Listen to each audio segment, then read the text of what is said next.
Good evening. You're watching the news on Croatian television.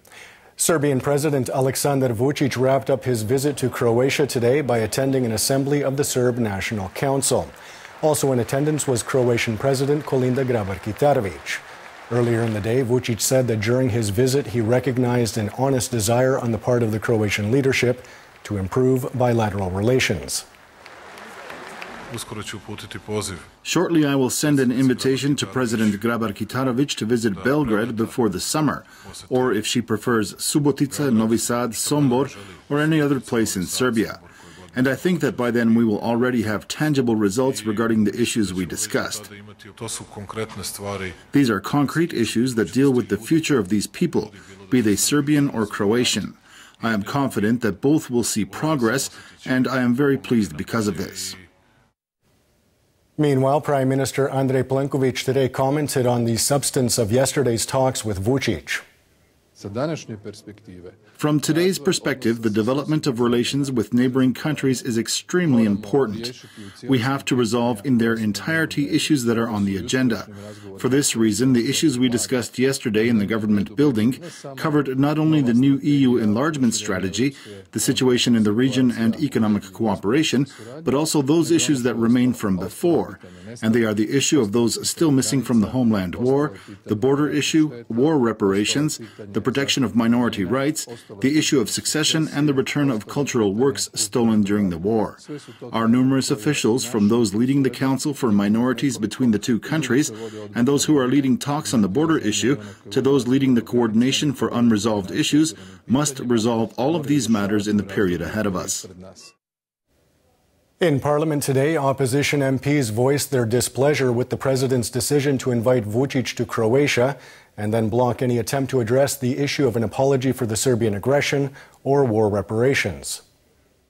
This is a man who to this day is friends with the convicted war criminal Veselin Šljivančanin and presents himself as his advocate. Our president invited this kind of person to come to Croatia without the agreement or prior knowledge of the prime minister and treated him like a distinguished guest. And this, colleagues, is where the humiliation lies. But the fact that the president yesterday forbade reporters to ask Aleksandar Vucic about his Greater Serbian speeches represents an indignity and a spit in the face to every victim of the homeland war. We must talk with the legally elected Serbian president if we wish to resolve those issues regarding the war against Croatia. Meanwhile, the president of the Disabled Homeland War Veterans Association, Josip Đakić, and Prime Minister Plenković commented on President Grabar-Kitarovic's statement that yesterday's protesters against Vucic's visit were politically marginal individuals who must not be allowed to dictate policy and bilateral relations. I can only hope that she was not alluding to me or Stevo Culej, because we have invested too much effort into her election campaign. That's the first thing. The second thing is that I hope she doesn't feel that all Croatian veterans are marginal. Croatia is a democratic country, and those people who wanted to express their displeasure for a litany of reasons did so yesterday. This is not the first time. We had similar things with previous visits. These are people who clearly articulated their position regarding one politician from a neighboring country on the basis of the recent past that was unfortunately not very pleasant for Croatia.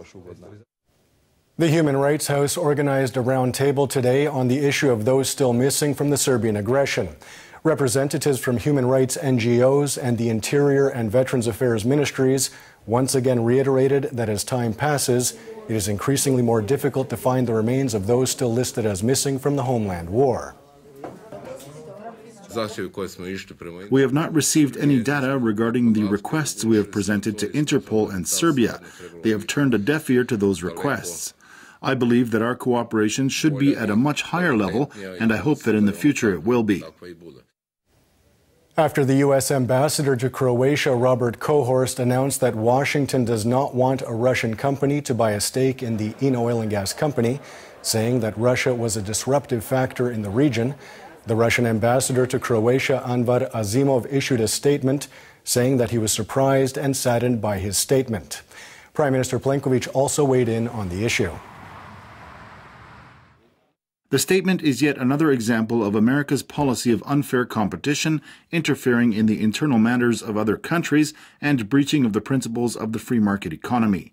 It is inappropriate to instruct a sovereign Croatia as to how she should lead her politics in the national interests of her citizens. A sovereign Croatia will choose her partners on her own, real partners who are prepared to offer real assistance to her economic development and not just words. As far as information regarding who all wants to play a role in this, they are simply opinions that other countries are expressing. We are the ones who will decide on this. Taking a quick look at sports and the Olympic Games in Pyeongchang. In the men's combined event, Croatian skier Filip Zubčić finished an excellent 12th overall, while veteran Natko Zrnić-Dim was 19th. The gold medal went to Austrian Marcel Hirscher.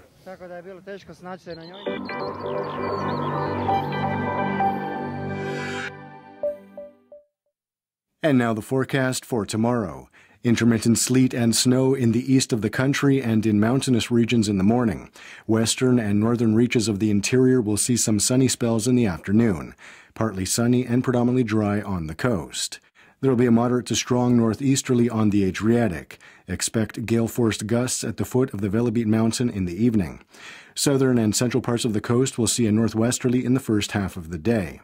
Morning lows of -5 to 0 degrees Celsius in the interior, 0 to 5 on the Adriatic, will give way to highs of -1 in mountainous regions, to +4 elsewhere in the interior, and 5 to 10 degrees on the coast.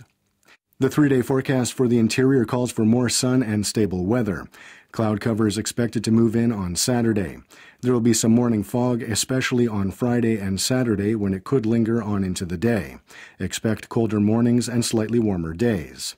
The coast will see colder mornings on Thursday and Friday, but also slightly warmer during the daytime. Predominantly sunny until Friday, with new cloud cover moving in on Saturday.